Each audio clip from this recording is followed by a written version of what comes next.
LOTR season 2, Rings of Power season 2 is coming. How excited you both? I can't wait. I can't wait because we this has been 2 years. but the whole thing has been 5 years. So it's such a big part of our lives. But yeah, the season's been like 2 years, and we don't get to see much. So we're as excited as you guys are. Yeah, I mean it's the story is really moving now, and it's nice to see that. Like, we are just pumped as fans of the show. Like, we just want to watch it. So how was the experience, shooting experience? Like the costumes, prosthetics, everything. It's such an immersive experience to be in the show. But a lot of what we do, it's resources, and you can do with very little. But when you have a studio like Amazon and GM and Prime backing a project like this, and you absolutely get every toy, every resource to be able to portray something like this, it kind of, it's almost like spiritual because everything's there. Yeah. So your imagination just kind of explodes. Yeah. You? How was your experience? I mean, it's just so fun. Like, just, do you know what I mean? They make it so fun. Like, it's literally just, we're playing play pretend for like 12 hours. Like, that's just, like, when people say that when you love your job, you don't work a day in your life, it's so true. The amount of times, like, I will just talk to Ismail on set and be like, I can't believe I'm being paid for this. I'm having so much fun. Like, I'm just so grateful. Like, it's such a blessing to be able to do what we do, and look at where we are. Like, it's so great. Absolutely. According to me, the beauty of the show is diverse cast. Mm-hmm. But I really want to ask you, like I have read somewhere, like Amazon, like the creators also hired on-set therapists for the welfare of the cast, and I guess you talked about it in detail. Yeah. If you can share like what actually happened and about the on-set therapist, that's the best thing, right? It's wonderful. It is wonderful. I think for any show, regardless of the subject matter, or its diversity in terms of ethnicity and whatnot, you as an actor, you're dealing with emotions, and it is a very specific kind of art because it can be fragile to handle the human experience like on screen in front of people. It's extremely vulnerable. So I think in general, a resource of somebody that's neutral there, that even you can see them and feel grounded. It's an important thing. And that was the therapist, on-set therapist, came out of conversations that I had with the studio, which I'm extremely grateful. They were very receptive to that. Sulky, Vernon, all of these amazing peeps XX over there, because there were a lot of loud voices, in terms of being opposed to us existing in these characters, and we needed support, and and I vocalized that, and they heard, and they helped us out.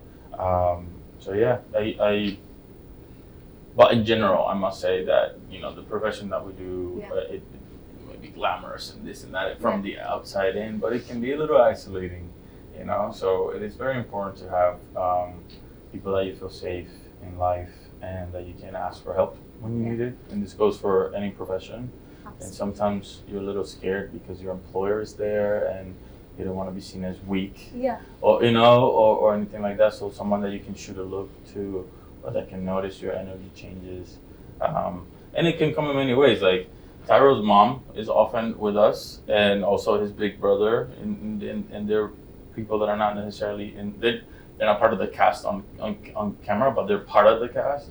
And she's somewhere here behind the cameras, and even I get emotional because even shooting her a look. It grounds you, and makes you feel safe. And yesterday she kind of noticed that I needed a hug, and nobody else had. She's like, "I think you need a mama hug," and I sure did.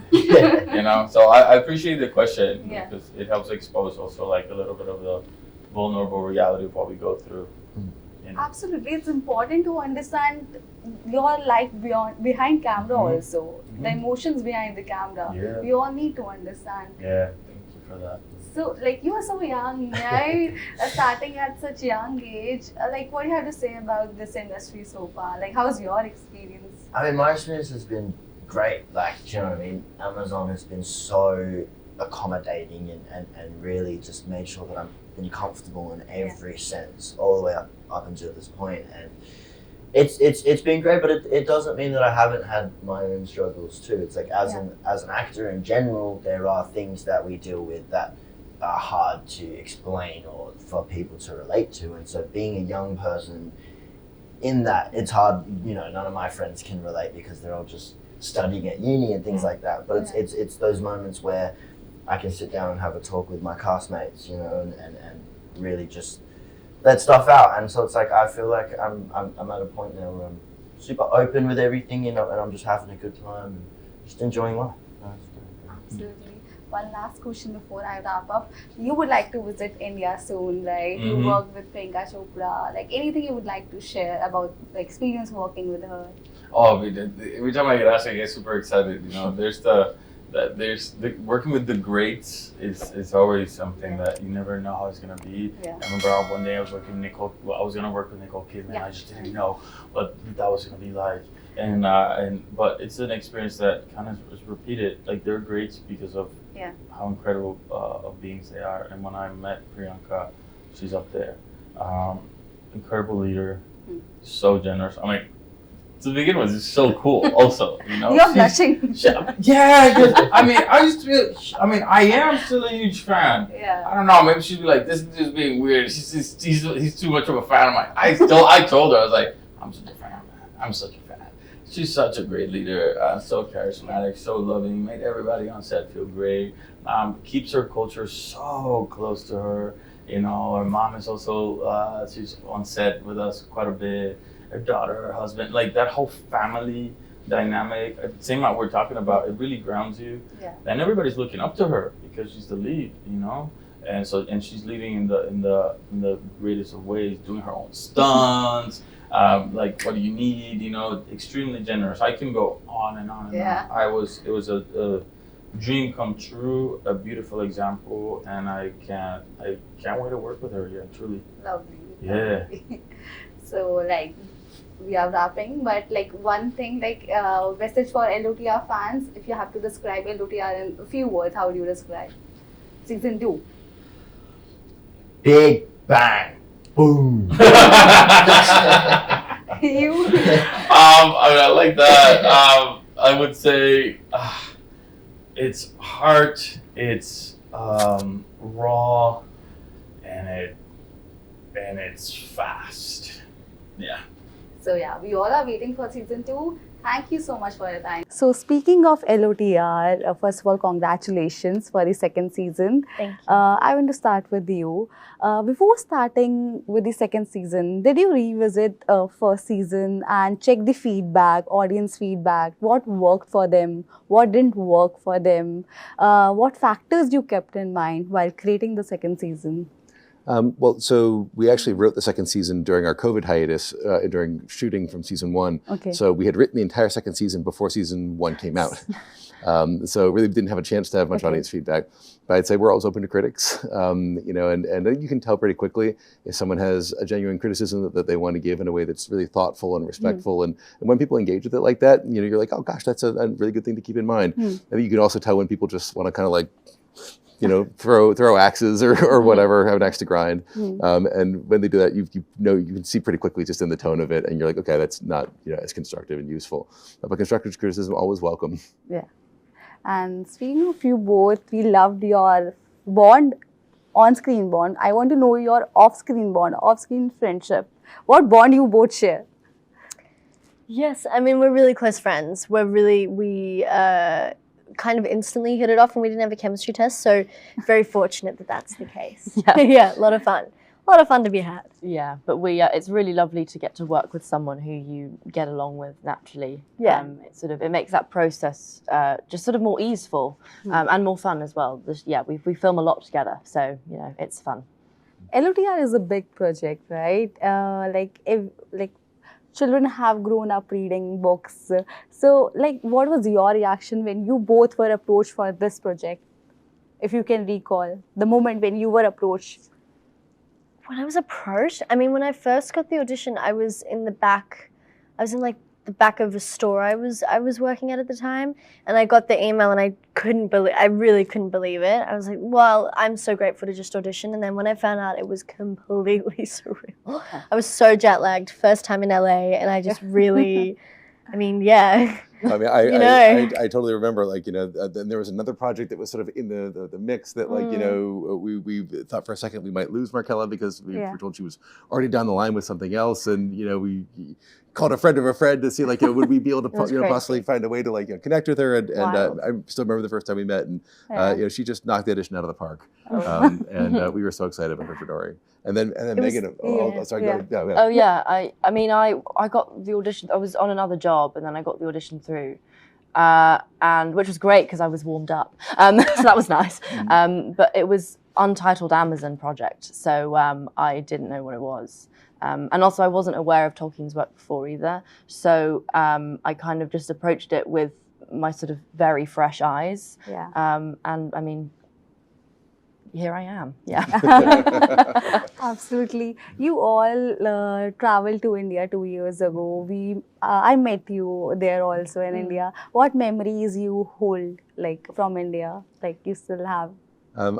It was a lifetime experience. It was amazing. You know, I remember going there and just being overwhelmed by the sights and the colors and the sounds and the smells and the people and the joy. You know, I walked on the street for just a few minutes, and there was I don't remember what religion, but there was a holy man who came and sort of blessed me. Even just having been in the streets for like 10 seconds, like he just like walked up to me and gave me a blessing. And I instantly felt blessed by the entire land, so to speak. And it was the most welcoming spiritual experience being there. And I took that with me from then there forward. What about you both?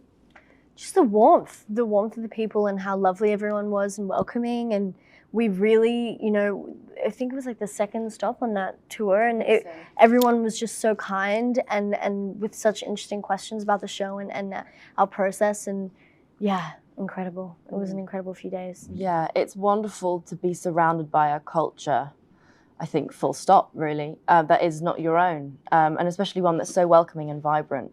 And the people were just so wonderful. You couldn't help but get blasted by the sort of love and community and warmth. But you know, it's really, I really hope that I can go and actually explore it, you know, on my own time, and because it really is wonderful. Yeah. One last question before I wrap up. Was it challenging to create such big budget project? I mean, yes, every single day is a challenge. If you were to take any frame from the show, I could tell you 1,000 decisions that went into that frame, in terms of the hundreds of actors that we saw for audition for the role, in terms of the dozens of different costume designs that we looked at for the character, in terms of the 15 locations we scouted to see which the best would be, or all the different designs we considered for the set, and what VFX, you know, went into augmenting the set, and the stunts that happened to get. I mean, you know, every single thing is challenging, but it's the right kind of challenge, and we're so fortunate to have a crew. And a group of department heads. I mean, Jason Smith, our VFX producer, is a legitimate wizard. Christian Milstead, our production designer, is so amazing. You know, Charlotte Brandstrom, who directed 4 of our episodes, producing director, is also just has an amazing filmmaking eye. So I mean, and also our cast of actors, each one of whom, you know, sort of inhabits these magical creatures and brings them to life. I mean, it's such a talented group of people, and so yes, it's challenging, but it's the kind of challenges that helps you grow both as an artist and as a human being. Yeah. So when we can expect season 3? No comment, but I can say we are working on it. We are deep in the process creatively of sort of hewing the boulder from the mountain and you know, figuring out exactly what it's going to be. But stay tuned. How does it feel to be a part of Lord of the Rings world? It's a huge privilege, and I think all of us in the cast feel an enormous sense of responsibility as the current torchbearers of the Tolkien universe, and to be able to tell this story. Charlie and I in particular, we're incredibly lucky to have an amazing time filming our section of the story this season, and we think that's, I mean, we've only seen 3 episodes, but we think that's reflected on the screen. Yeah. What about you, Charles? Very similar. It's these trips that we get to make, to come here, to come to Mumbai 2 years ago, we've been to Mexico, Berlin, London in the last month. Yeah. it's a busy time, but it's a real treat for anyone to have that opportunity to travel, especially on the back of something that we've put so much of our time and love into this show. And it's to be part of Lord of the Rings. I mean, it's a wonderful. It's very cool. Yeah, it's very cool. So, like, one question for you. Yeah, sure. If you get power in real life to create rings, how would you utilize that power? How would I utilize that power if you get real power in real life? So we've had this. We've talked about invisibility. We've talked about flying. Yeah. Both of which are good. Good, but I think we can do better. Other than ensuring world peace, all those kind of things. Of course. Taking those as a given. Yeah. I mean, there was something with avocados. I'm not sure if we're going to stick with that though. Maybe we should leave that. Well, no, the avocado one. No, it's always a good answer, but I think we can be a bit more creative this time. So is the question about like what kind of power you would have if you put a ring on? Yeah. Flying's good. What about like you said invisibility. Yeah. What about laser vision? Like Homelander in The Boys. That would... You don't watch The Boys, do you? No, not yet. It wouldn't be that useful apart from like... I will watch The Boys, however, because it's on Amazon Prime. I've watched all 4 seasons. Oh, well done, Charlie. And all the special features. Very good. Cast interviews. Excellent. Maybe not extra, like laser vision. Absolutely. So that allows you to see through walls. No, you shoot laser beams out of your eyes. Oh my God. Yeah. Well, it's not to attack people. Just it's to more just give to them a shock. show off. How does it affect the person? Do they just go, what's that? Is it like a rubber band? No, it would kill them if you laser beamed them. But you just have to walk around like that the whole time. Otherwise you'd just be going around causing mass murder. They're not constantly coming out. Oh, you can turn it on and off. Do you burn things? Anyway, yeah. Sorry, I'm sure you've got more questions. We got you got the idea. So yeah, you are one of the main leads, right? So I'm sure like you must have received a different kind of fame after LOTR. So what do you have to say about the fame you received after the first season?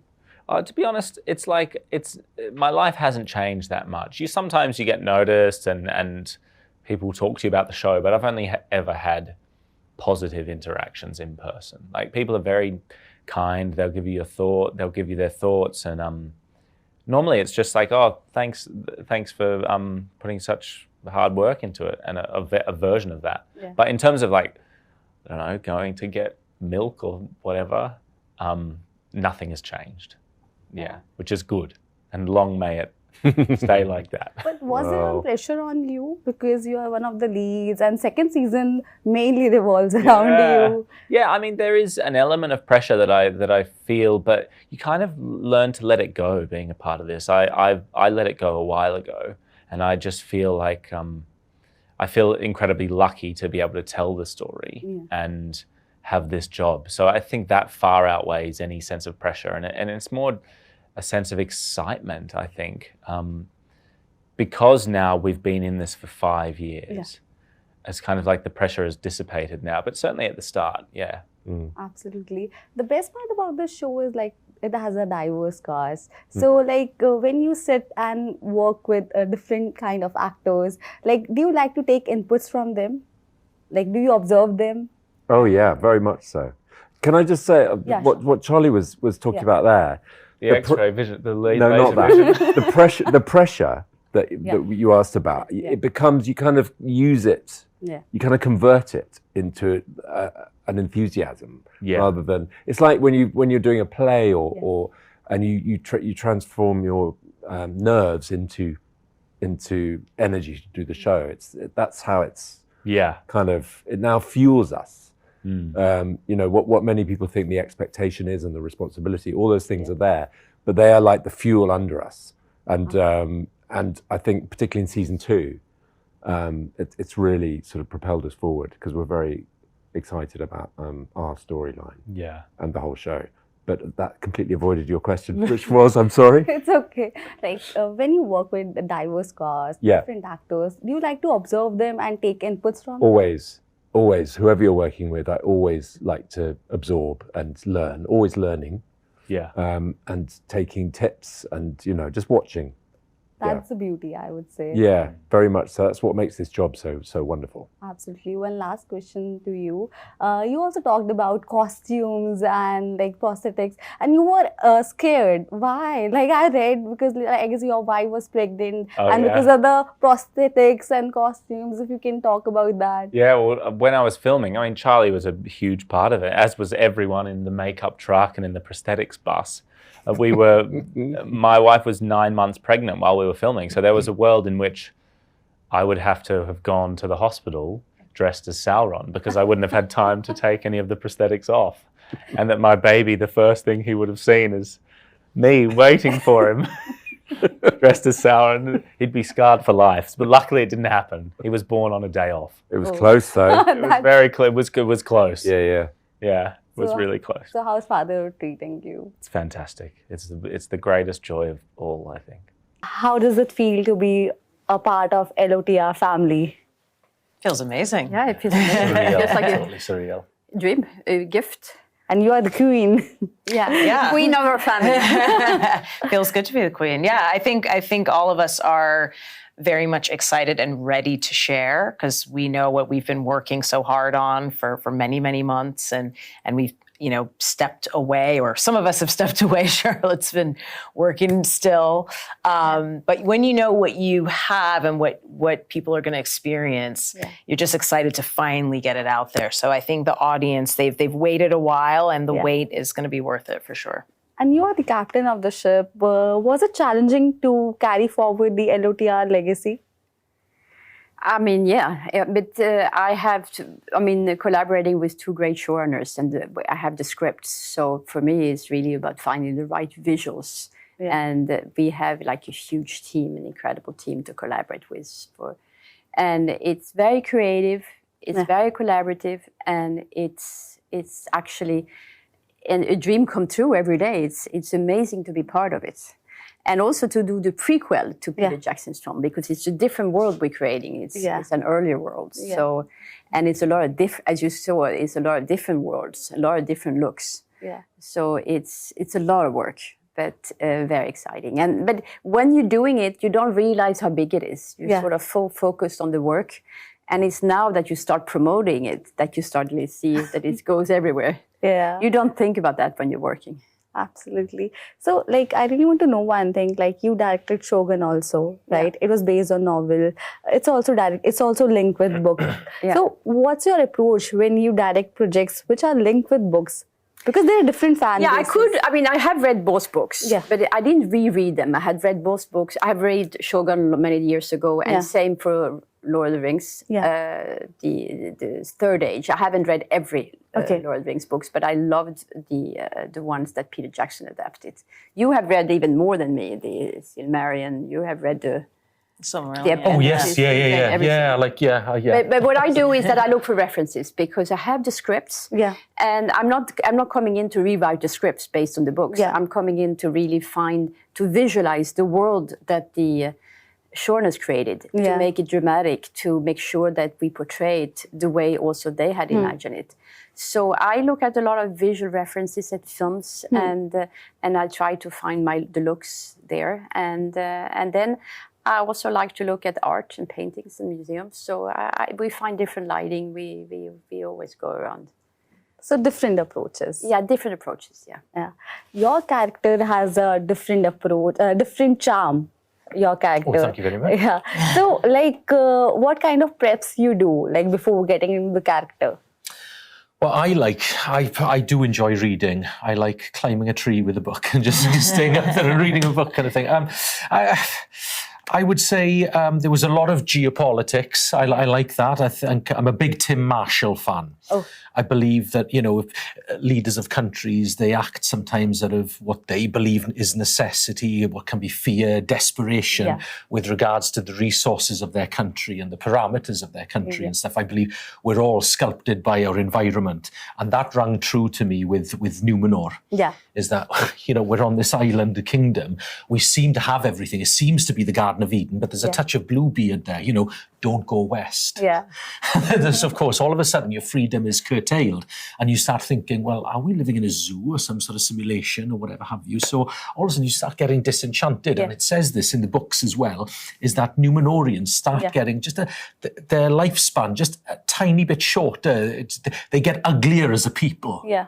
And they start, all of a sudden, nature, they start to try and commandeer nature and to sort of put reins on it. And everything, and the animals, everything there is to serve them. And it becomes more of just purely a celebration of them rather than a celebration of the island. And you see it get narrower and more mechanical. And that's what stuck. And I think reading a lot of Tim Marshall and a lot of other books and stuff helped me, I guess, get into the mind space of that. Absolutely. One last question before I wrap up. You're also a fan of John Wick franchise. Do you like to bring that kind of action in LOTR? Yes, you will have some. Oh, we'll have a lot of action coming in. I like the action. I like what is epic and cinematic. And I like the scope of those films and I enjoy watching them. So I try to recreate. Actually, I try to do what I like watching. So, thank you so much.